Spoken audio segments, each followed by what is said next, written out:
a lot of important players are moving on. But, mate, Joey, mate, I'll come to you. Who do you think the All Blacks will miss the most of all the guys that are leaving? So just to give you an idea, Aaron Smith, Bodie, Retallick, Whitelock, Nipololala, Moonga, Frizzell, Whainganuku, and Coles, all moving on. So any thoughts on who you think, shucks, they'll miss this person the most probably in the short term at least? Richie Mo'unga.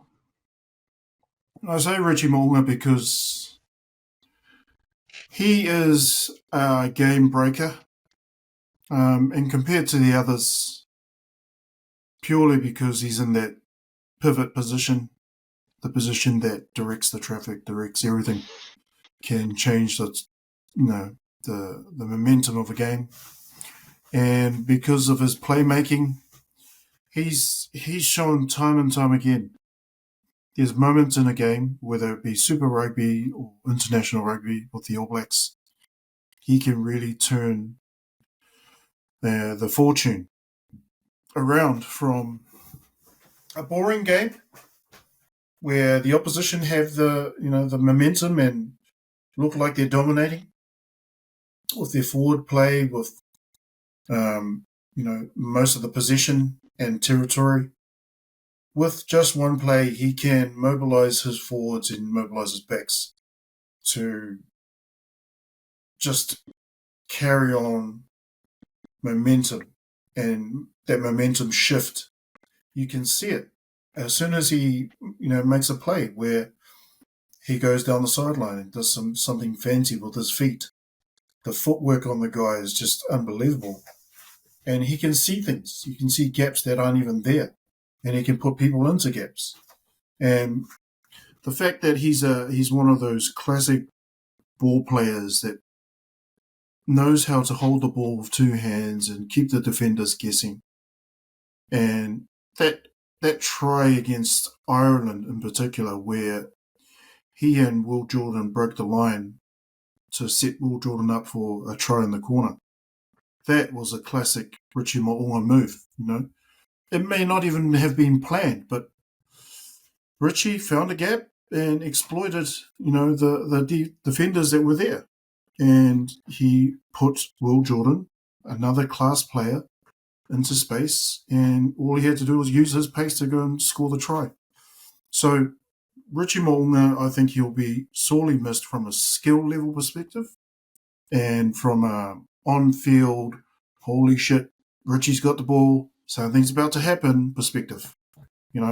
As a forward, seeing one of your backs like that create something out of nothing, no matter what the score is, it's enlightening, it's refreshing, it's welcomed by forwards who've just done some hard work in the ruts and mauls, and they look up and they see, oh yeah, Richie's got the ball, something's about to happen, and I'm about to go and do some more work because I want to, because I know we're going to get some go forward, or no, we're at least going to have the chance to get some go forward because Richie's got the ball. He's seen something, he's going to create something. His creativity, I think, will be missed more than anything. Yep. Yeah, I think we might be on the same page there. But, wait, Rog, same question for you, brother. There's always that mass exodus of All Blacks after the World Cup with people taking up lucrative contracts overseas in Japan or in Europe or whatever. Also some retirements with Colsey. Who do you think the All Blacks will miss the most while they start their next phase?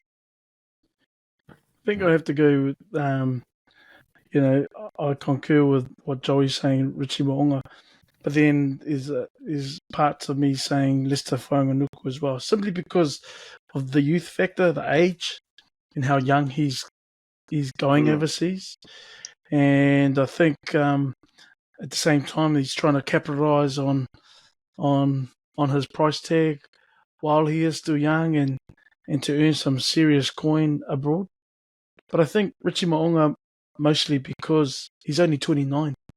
He's not 30 till next year, and how useful we could have him as a 10 or the general in 4 years' time at the next World Cup. Is it a stretch? He'll be 33. maybe 32. He'll be 32, going on 33. And so the way that he's playing, even at this time of his career, I think he's still sharp. He's still got pace. He's got really good distribution and just good nous about. And I think him and Jordie Barrett, there was that move that they did. Can't remember which game it was where he reversed. Jordie Barrett takes a line and he just backhands to Mo'unga. I think it was the final. And then Mo'unga just basketball passes it out wide. So just things like that where obviously they've been able to play together now in that back line. With him gone, does D-Mac take 10?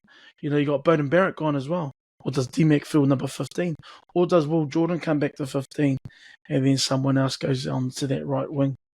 We know how good Will Jordan can be at the back. Where he's got a bit more time to sort of make a run.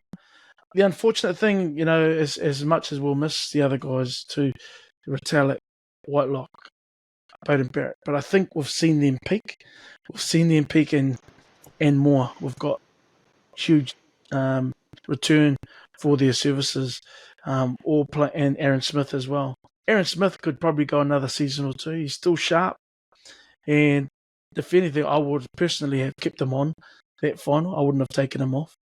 And then, unfortunately, big shoes to fill, a lot of pressure, which Finley Christie would have been aware of coming in for the last 15 minutes. But was it really necessary to take Aaron Smith off when he was running the show, helping being that playmaker for Aaron Smith? I think he still had a lot of juice in his legs to be able to finish out that game. And I think those guys, Aaron Smith, I mentioned, they've played all over 120 games, I think. Beauden Retallick, and obviously 152 or 151 or 152 for Sam Whitelock. So we've been able to get huge numbers in terms of matches out of them. Mo'unga, he only played 56. That was his 56th match for test for the All Blacks in that Rugby World Cup final. And I know there was a good portion of his career where he was playing second fiddle to Beauden Barrett while he was playing number 10.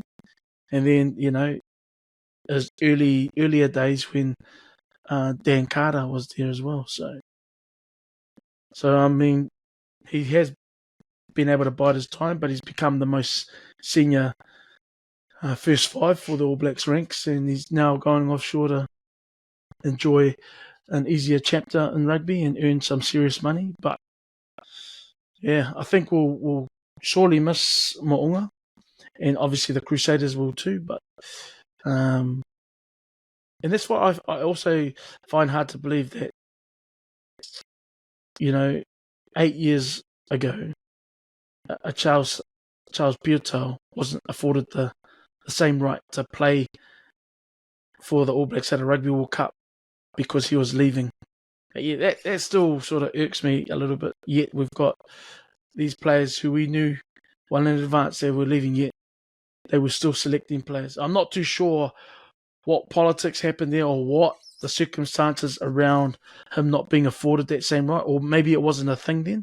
If you chose to finish your contracts before a Rugby World Cup or in a Rugby World Cup year, then maybe you lost the right to be able to play for New Zealand or play for the All Blacks. But Charles Piutau was the best fullback for New Zealand at the time, or the best winger come fullback. So anyway, that's just a little side note. But yeah, I think there's a lot of good players that will step up to, despite the fact we're losing all these senior men in the All Blacks ranks. But you've got heaps of young locks that were there at the Rugby World Cup that Tupou Va'ai wasn't used too much in the knockout rounds. In terms of Nepo Lala going, you got Fletcher Newell. Ofa Tuangafasi is probably going to hang about for another season or two. But yeah, a lot of competition right throughout. But and then you got for halfback Fakatava, he's still there. We've lost Weber. Weber's gone. You got Finley Christie. But exciting times for the flankers that can come through as well. You still got Blackadder, Luke Jacobson still there. You got the exciting Tom Christie from Crusaders that could probably make a case for himself. But then Sean Stevenson, does he hang about? You know, Bowden Barrett's gone now. Does he have a case to prove for the outsides? Good thoughts there, Rog. It looks like we're all in the same page here. We're all in agreement there. I also think Mo'unga is going to be the biggest loss. And I think, Rog, you touched on some crucial points there. So it took a while, but Mo'unga and Bodie, they finally found the balance in that dual playmaking system. So often, you know, Bodie, he was overbearing. He was a senior playmaker. Come back to what you mentioned, Rog, where he'd come in and he was the more experienced guy. And it felt like, you know, the coaching staff didn't fully trust Mo'unga to give him the keys. But sort of in the last 12 to 18 months, it became obvious that this was his team. And the All Blacks were better for it. Now, he'll be the biggest loss because, like you talked about all the other guys, there's sort of some replacements that you can pick.